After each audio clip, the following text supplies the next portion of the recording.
తిరిగి వార్తలకు స్వాగతం. అనాథ శవాలు గుట్టలుగా పడిపోతున్నాయి. దహన సంస్కారాల కోసం ఎదురు చూస్తున్నాయి. కార్పొరేషన్ సిబ్బంది పట్టించుకోకపోవడంతో పెద్ద ఆసుపత్రుల్లోనే కుళ్లిపోతున్నాయి.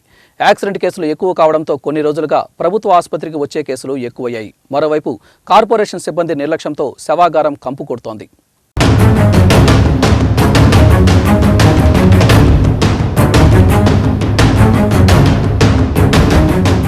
నెల్లూరులోని డిఎస్ఆర్ ప్రభుత్వ ఆసుపత్రి ఇది. దిక్కుముక్కు లేకుండా పడి ఉన్న అనాథ శవాలివి. వారం రోజులుగా యాక్సిడెంట్ కేసుల్లో చనిపోయిన వారిని ఇక్కడకు తెచ్చి పడేస్తారు. 2 రోజుల పాటు మార్చురీలో ఉంచి ఐడెంటిఫికేషన్ కోసం వేచి చూస్తారు వైద్యులు. అప్పటికీ తెలిసిన వారు రాకపోతే అనాథ శవాల్ని ఇదిగో ఇక్కడ పడేస్తారు. ఇక్కడ నుంచి వీటి దహన సంస్కారాల బాధ్యత కార్పొరేషన్ సిబ్బందిది. అయితే సకాలంలో కార్పొరేషన్ వారు స్పందించకపోవడంతో ఇక్కడే కుళ్లిపోతున్నాయి శవాలు. మొత్తం 5 అనాథ శవాలు ఇక్కడ పడి ఉన్నాయి. ఇటీవల కాలంలో యాక్సిడెంట్ కేసులు ఎక్కువ కావడంతో అనాథ శవాల సంఖ్య పెరిగిందని చెబుతున్నారు forensic medicine assistant professor doctor Shashikant. వారానికి 2 రోజులు కార్పొరేషన్ వాళ్లు వచ్చి శవాల్ని తీసుకెళ్తే తమకు సమస్య ఉండదని తెలిపారు.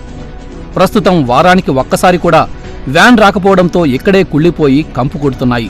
ఆసుపత్రిలో వైద్య విద్యార్థుల ప్రయోగాల కోసం, జిల్లాలోని మెడికల్ కాలేజీల కోసం కొన్నిసార్లు ఇక్కడి నుంచి శవాలను తరలిస్తారు.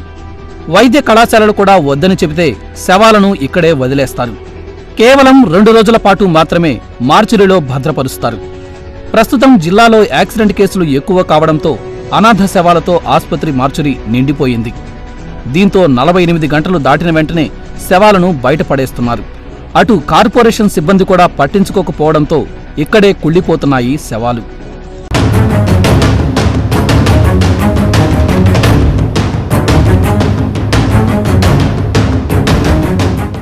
ఎన్నికల్లో భారతీయ జనతా పార్టీని విశ్వసించి ఓట్లు వేసిన ప్రతి ఒక్కరిని పార్టీలో భాగస్వాములను చేయాలన్నదే తమ లక్ష్యమని ఆ పార్టీ రాష్ట్ర అధికార ప్రతినిధి కర్నాటి ఆంజనేయ రెడ్డి తెలిపారు. ఈ నెల 30న విజయవాడలో పార్టీ సభ్యత్వ నమోదును లాంఛనంగా ప్రారంభించనున్నట్లు చెప్పారు. నెల్లూరు మినీ బైపాస్ రోడ్లోనున్న బీజేపీ కార్యాలయంలో ఆ పార్టీ రాష్ట్ర అధికార ప్రతినిధి కర్నాటి ఆంజనేయరెడ్డి మీడియాతో మాట్లాడారు. ఈ నెల 30న పార్టీ సభ్యత్వ నమోదు కార్యక్రమాన్ని విజయవాడలో లాంఛనంగా ప్రారంభించనున్నట్లు చెప్పారు. ఎన్నికల్లో బీజేపీని విశ్వసించి ఓట్లేసిన వారందరినీ పార్టీలో భాగస్వామ్యం చేయాలన్నదే తమ లక్ష్యమన్నారు. నెల్లూరు నగరంలో మాస్టర్ ప్లాన్ అమలుపై మాజీ ఎమ్మెల్యే ఆనం వివేకానందరెడ్డి వ్యాఖ్యలు సరికాదన్నారు. రోడ్డు విస్తరణలో నష్టపోయే బాధితులకు ప్రభుత్వం నష్టపరిహారం చెల్లించి అండగా ఉంటుందన్నారు. నగరంలో ట్రాఫిక్ అంతరాయంగా ఉన్న ఐలాండ్లను తొలగించాలని కోరారు. స్వామి చెప్పినట్టు మొగుండు కొట్టి మొగసాలికి ఎక్కినట్టు ఉంది తప్ప ఇది వారి వాదనలు ఏమాత్రం న్యాయం లేదు. అన్యాయం జరిగే వాళ్ళకి న్యాయం చేయాలని కేంద్ర పట్టణాభివృద్ధి శాఖ మంత్రి వెంకయ్యనాయుడు గారిని కలిసినప్పుడు స్పష్టంగా చెప్పాడు. అందరూ కూడా అధికారులకు చెప్పారు. బాధితులు ఎవరైతే ఉన్నారో ముందుకు వచ్చారో వాళ్ళకు కూడా చెప్పారు, మీకు కూడా న్యాయం జరుగుతుంది. ఎవరైతే నష్టపోతున్నారో వాళ్ళకి నష్టపరిహారం కలిగించడం ఖచ్చితంగా జరుగుతుందని కూడా వెంకయ్యనాయుడు గారు చెప్పారు. కొన్ని ఐలాండ్స్ ట్రాఫిక్ పేరుతోటి అశాస్త్రీయంగా పొదలకూరు రోడ్డు సెంటర్లో, ఎలక్ట్రిసిటీ ఆఫీస్ దగ్గర, నిప్పో ఫ్యాక్టరీ దగ్గర అశాస్త్రీయంగా ఐలాండ్స్ నిర్మించిన వాటి వల్ల ఎంత ఇబ్బందిగా ఉందంటే ట్రాఫిక్కి. సంతపేటలోని మహాలక్ష్మి అమ్మవారి దివ్య సన్నిధిలో జగన్మాతకు పుష్పయాగాన్ని అత్యంత వైభవంగా నిర్వహించారు. కార్తీక మాసం ఆఖరి రోజును పురస్కరించుకుని ఈ యాగం కన్నుల పండుగగా జరిగింది. అమ్మని పాదాలను తాకిన పవిత్ర పుష్పాలను అందుకునేందుకు పోటీ పడ్డారు భక్తజనులు.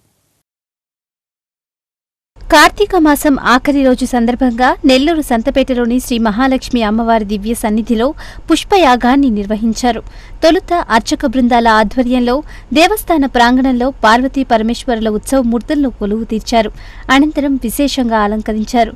దేవస్థాన ప్రాంగణంలో శివలింగాకారం, ఓంకార రూపాల్లో పుష్పాలతో అలంకరించి దీపాలు వెలిగించారు. దేవదేవేరులకు పుష్పాభిషేకాన్ని నిర్వహించగా ఆ పుష్పాలను అందుకునేందుకు భక్తులు పోటీపడ్డారు. భక్తులందరికీ తీర్థ ప్రసాదాలను పంపిణీ చేశారు. దేవస్థాన కమిటీ సభ్యులు కార్యక్రమాలను పర్యవేక్షించారు.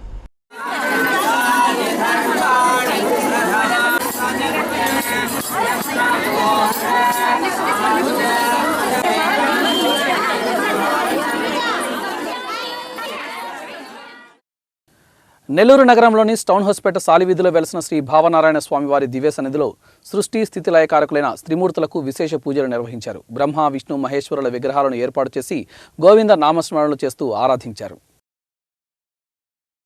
కనకదుర్గ సేవా సమితి, కొలపర్తి రమేష్ బాబు మిత్రమండలి సంయుక్త ఆధ్వర్యంలో నెల్లూరు టౌన్హౌస్పేట సాలిపేటలో వెలిసిన శ్రీ భావనారాయణ స్వామి వారి దేవస్థాన ప్రాంగణంలో త్రిమూర్తులకు విశేష పూజా కార్యక్రమాలు చేపట్టారు. బ్రహ్మ, విష్ణు, మహేశ్వర్ల విగ్రహాలను తాత్కాలికంగా ప్రతిష్ఠించారు. సర్వాలంకార శోభితంగా త్రిమూర్తులు దర్శనమిచ్చారు. అలానే గరుత్మంతుణ్ణి కూడా ప్రతిష్ఠించి ప్రత్యేక పూజలు నిర్వహించారు. పెద్ద సంఖ్యలో హాజరైన భక్తజనులు గోవిందనామ స్మరణలు చేస్తూ శ్రీవారి సేవలో తరించారు. అలానే చిన్నారులు కోలాట ప్రదర్శనతో భక్తులను ఆనంద డోలికల్లో ఓలలాడించారు. విద్యుత్ దీపకాంతలతో ఈ ప్రాంగణం వెల్లివిరిసింది. నగర డిప్యూటీ మేయర్ ముక్కాల ద్వారకనాథ్, ఆర్యవైశ్య సంఘాల ప్రముఖులు హాజరై త్రిమూర్తులను దర్శించుకుని తరించారు.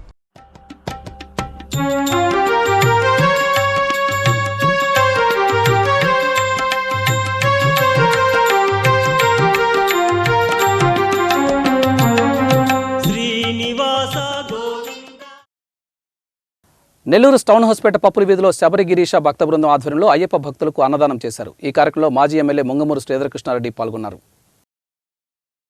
నెల్లూరు టౌన్హౌస్పేట పప్పుల వీధిలో శబరి గిరీశ భక్త బృందంచే అయ్యప్ప భక్తులకు అన్నదానం చేశారు. ఈ కార్యక్రమంలో మాజీ ఎమ్మెల్యే ముంగమూరు శ్రీధరకృష్ణారెడ్డి పాల్గొన్నారు.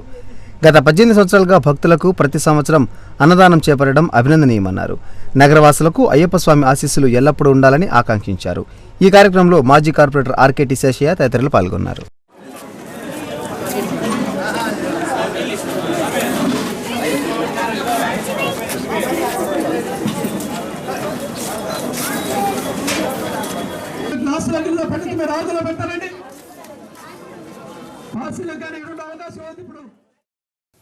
సత్యసాయిబాబా 89వ జయంతి సందర్భంగా రామ్మూర్తి నగర్లో ఉన్న బాబా మందిరంలో భక్తులు ప్రత్యేక కార్యక్రమాన్ని నిర్వహించారు. భక్తులకు దుప్పట్లను పంపిణీ చేశారు. సత్యసాయిబాబా 89వ జయంతిని పురస్కరించుకుని రామ్మూర్తి నగర్లో ఉన్న బాబా మందిరంలో భక్తులు ప్రత్యేక భజనలు చేశారు. భక్తులకు పారిశ్రామికవేత్త వేమిరెడ్డి ప్రభాకర్ రెడ్డి దుప్పట్లను పంపిణీ చేశారు. ఈ కార్యక్రమంలో వి సుధాకర్ రావు తదితరులు పాల్గొన్నారు.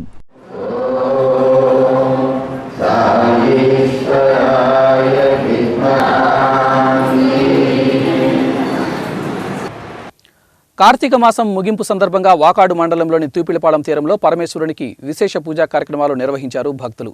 గరళకంఠుని ప్రతిమను బంకమట్టితో తీర్చిదిద్ది కార్తీక దీపాలను వెలిగించి సముద్రంలో దీపాలను వదిలారు. కార్తీక మాసం ముగింపు సందర్భంగా వాకాడు మండలంలోని తూపిలిపాలెం తీరంలో హరహరనాథునికి ప్రత్యేక పూజా కార్యక్రమాలను నిర్వహించారు. చిట్టమూరులోని మెట్టు గ్రామంలో ఉన్న సోమేశ్వర స్వామివారి దేవస్థాన ప్రాంగణంలో ఈ మాసం మొత్తం ప్రత్యేక పూజా కార్యక్రమాలు నిర్వహించిన విషయం తెలిసిందే. కార్తీకం ఆఖరి రోజు సందర్భంగా ఆలయం నుంచి తూపిలిపాలెం తీరానికి వెళ్లిన భక్తులు అక్కడ పరమేశ్వరుని ప్రతిరూపాన్ని బంకమట్టితో తీర్చిదిద్దారు. అనంతరం సుగంధ ద్రవ్యాలతో అభిషేకాలను చేపట్టారు. భక్తులు తీరంలో కార్తీక దీపాలు వెలిగించి పూజలు నిర్వహించారు. అరటి బోదెల్లో దీపాలు వెలిగించిన భక్తులు సముద్రంలో వదిలారు. భక్తులతో తీరం వెల్లివిరిసింది. ఆలయ నిర్వాహకులు భక్తులకు తీర్థ ప్రసాదాలను పంపిణీ చేశారు.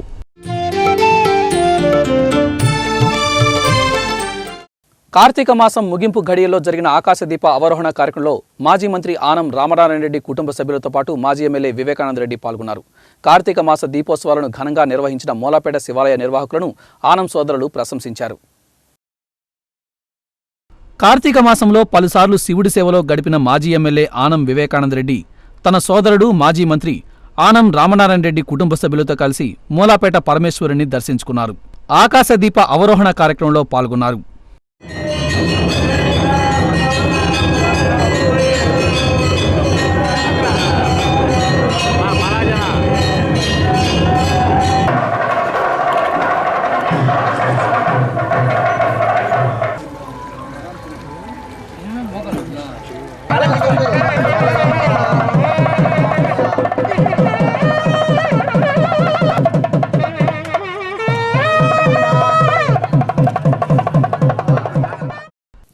వెంకటరమణ నాట్యమండలి ఆధ్వర్యంలో నెల్లూరు పురమందిరంలో నిర్వహించిన సాంస్కృతిక కార్యక్రమాలు అలరించాయి. ప్రముఖ ఆడిటర్ ఆర్వి శేషయ్య నాయుడు స్మారకార్థం జరిగిన ఈ కార్యక్రమంలో పలువురు ప్రముఖులు పాల్గొన్నారు. నెల్లూరు పురమందిరంలో వెంకటరమణ నాట్యమండలి ఆధ్వర్యంలో నిర్వహించిన సాంస్కృతిక కార్యక్రమాలు అలరించాయి. ప్రముఖ ఆడిటర్ ఆర్వి శేషయ్య నాయుడు స్మారకార్థం నిర్వహించిన ఈ కార్యక్రమాల్లో కళాకారులు ప్రదర్శించిన మిమిక్రీ అలరించింది. అలానే భక్త చింతామణి, సత్యహరిచంద్ర నాటకాలు ఆకట్టుకున్నాయి. అదేవిధంగా కళాకారులు ఆలపించిన సంగీత కచేరీ అలరించింది. పలువురు ప్రముఖులు హాజరై ఆర్వి శేషయ్య నాయుడును స్మరించుకున్నారు.